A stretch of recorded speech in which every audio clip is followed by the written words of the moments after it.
بسم الله الرحمن الرحيم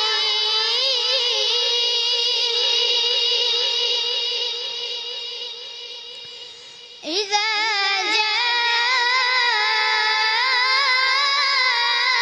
جاء نصر الله والفتح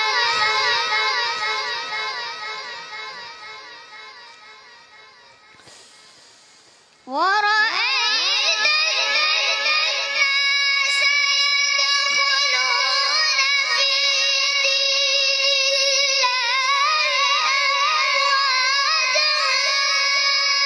فسبح بحمد ربك واستغفره